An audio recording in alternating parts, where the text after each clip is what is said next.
En 2008, grâce à la mise à disposition par l'Institut national du cancer d'une jeune ingénieure, technicienne de la recherche clinique, cette activité s'est mieux structurée et s'est développée. Des techniques de pointe sont mises en œuvre chaque année pour faire bénéficier tous nos patients des dernières avancées technologiques. En 2006, la radiothérapie asservie à la respiration pour le traitement des tumeurs mobiles, tumeurs du foie et du poumon. La radiothérapie est une étape souvent indispensable dans la prise en charge d'un cancer. Ses objectifs et sa place sont multiples. Cette radiothérapie peut venir en complément d'un acte chirurgical. Le but sera alors de renforcer le contrôle local de la maladie, c'est-à-dire diminuer les risques de rechute. On parlera dans ce cas de radiothérapie adjuvante ou post-opératoire. C'est le cas notamment de la quasi-totalité des cancers du sein. C'est aussi le cas d'un grand nombre de cancers de prostate, de poumon, de vessie, cancer de la gorge ou de l'endomètre. Et c'est l'occasion du transfert du centre de l'ancienne clinique sur le site actuel que nous avons pu développer de nouvelles activités avec la mise en place de nouvelles techniques. La radiothérapie conformationnelle, en fait, c'est une irradiation qui est mise en place à travers ce qu'on appelle une simulation virtuelle. On détermine un plan de traitement sur un scanner, donc virtuellement, et ensuite on transpose ce plan de traitement à travers des points qu'on va tatouer sur le patient, qui sont nos points de repère. Ça permet de multiplier les portes d'entrée, ce qu'on avait du mal à faire auparavant, et surtout de protéger de façon plus efficace les organes critiques. Les deux techniques que nous avons développées ont été d'une part ce qu'on appelle la technique du gating, c'est-à-dire l'irradiation asservie à la respiration dans les cancers bronchiques. Donc ça a été développé sur une machine. Et puis l'autre technique qui est la technique de l'avenir, qui est la radiothérapie par modulation d'intensité. Nous avons été parmi les premiers à la mettre en place, notamment en ce qui concerne les tumeurs gynécologiques. Et actuellement, on essaie de développer cette indication dans les tumeurs de l'endomètre et les tumeurs du col de l'utérus, outre les indications reconnues concernant les cancers de la prostate et les cancers de l'ovaire.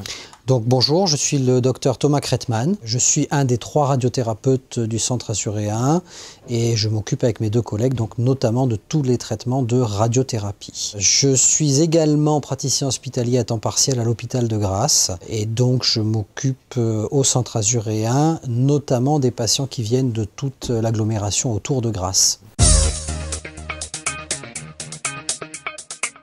Le patient est vu en face par son médecin oncologue référent, qui est au Centre Assuré juste en face. Le patient est ensuite accueilli ici pour réaliser sa chimiothérapie. Bonjour madame. Bonjour. Pour une chimiothérapie? Oui. Alors j'ai besoin de votre carte vitale. Je vais prendre vos coordonnées. D'accord. Votre nom de jeune fille? Entendu. Un numéro de téléphone.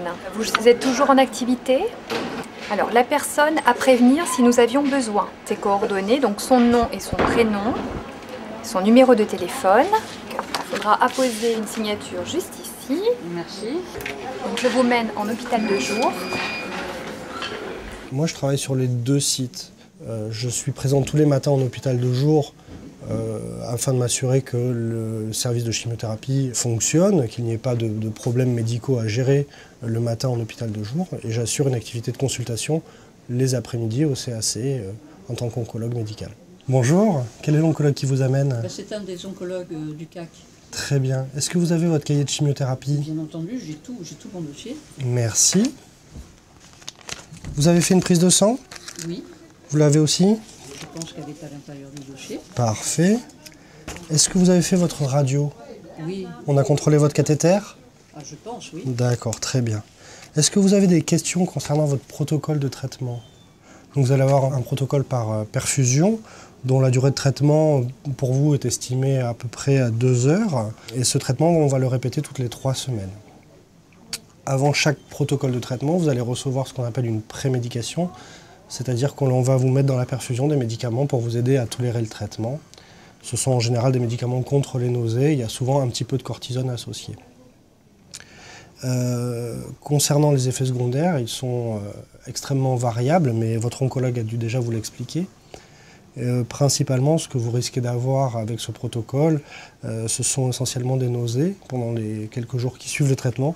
En général, votre oncologue a dû vous prescrire des médicaments à domicile au cas où. Par ailleurs, il est possible que vous ayez des problèmes au niveau des globules. C'est pour ça qu'on vous a demandé cette prise de sang. Et il nous faudra systématiquement une prise de sang avant chaque chimiothérapie. Alors il faut une prise de sang systématique parce que la plupart des chimiothérapies engendrent des effets secondaires sur la prise de sang, des baisses de globules la plupart du temps. Puis d'autres anomalies, ça peut un peu perturber le bilan rénal ou le bilan hépatique. Et c'est indispensable pour nous de s'assurer que le traitement n'est pas trop toxique et qu'on n'a pas trop d'effets secondaires pour pouvoir le continuer en toute sécurité. Si les anomalies présentées sur votre prise de sang nous paraissent non acceptables, à ce moment-là, on en discute avec vous, on adapte le protocole, bien sûr en tenant informé votre oncologue référent au CAC. À l'hôpital de jour, on ne fait pas que des chimiothérapies. Il arrive parfois qu'on ait besoin de réaliser des transfusions au cours de chimiothérapie. Et donc, on peut tout à fait les réaliser ici. On ne réalise que des transfusions de globules rouges. Les transfusions de plaquettes doivent être réalisées en hospitalisation. Il arrive parfois aussi que, dans le cadre de votre maladie, vous ayez besoin de gestes particuliers, tels qu'une ponction d'acide ou une ponction pleurale, voire même une ponction lombaire, qui sont des gestes que l'on peut réaliser en ambulatoire, c'est-à-dire en hôpital de jour, et vous sortez juste après la réalisation de ce geste.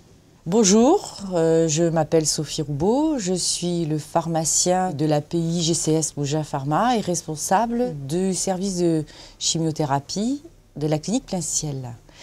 Donc ici, vous vous retrouvez dans la partie pharmacie réservée à la reconstitution des médicaments cytotoxiques. Ce sont les médicaments de chimiothérapie. C'est pour ça que cette salle s'appelle communément aussi l'unité de reconstitution des cytotoxiques. Donc cette unité est divisée en 3 parties. Vous avez donc la partie administrative qui est constituée donc par ce bureau, dans laquelle on retrouve tout le matériel informatique, dans lequel je valide tous les jours les protocoles et les ordonnances de chimiothérapie dédiées aux patients. Avec donc Monsieur Hoche, le médecin responsable du service, nous faisons une double validation tous les matins. Et à partir de là, la double validation va permettre donc de générer une fiche de fabrication.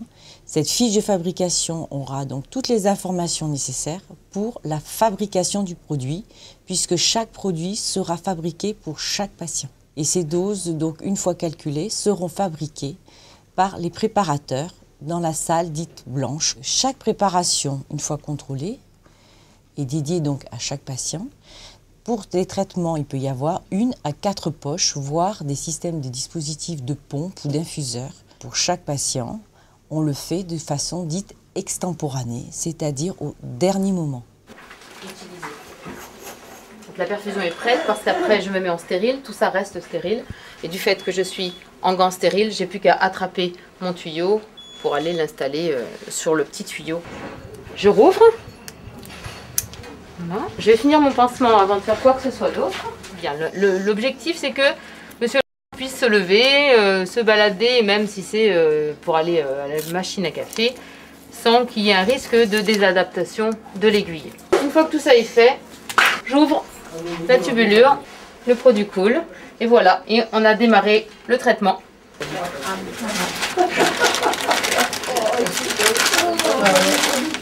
Voilà, monsieur va partir à domicile en fait. On va lui envoyer à la maison avec une suite de son traitement. Et en fait, c'est dans une petite pompe que monsieur va garder sur lui pendant 48 heures. Et une fois les 48 heures ils sont passés, c'est une pompe qui va être enlevée par un infirmier à domicile. Le seul inconvénient de ce système, c'est la douche. Et oui, parce que là,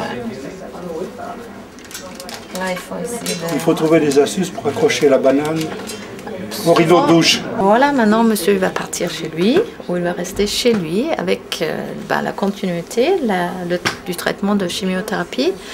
Et dans 48 heures, il y a l'infirmière libérale qui va venir l'enlever à domicile.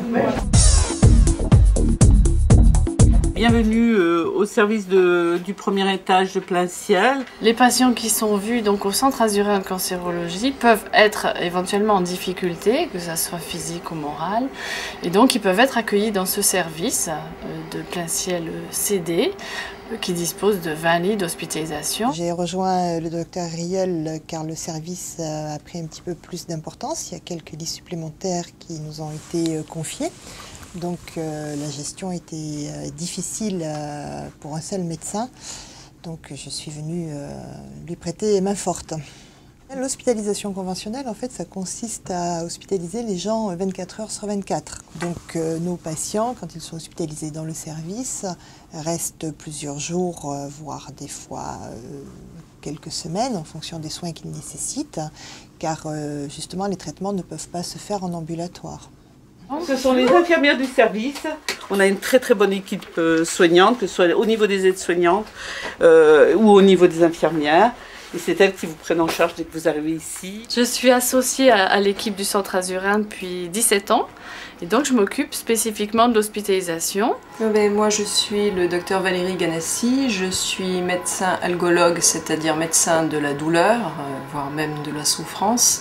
Je vois les patients de la chimiothérapie. Moi je traite surtout les gens, bon bien sûr, médicalement avec de la morphine, ce qui fait toujours peur, mais qui en fait est tout à fait nécessaire lorsque les patients ont mal, parce que comme je dis toujours, la douleur ne sert à rien. Au contraire, elle épuise le patient et elle fait qu'il ne peut plus lutter contre la maladie.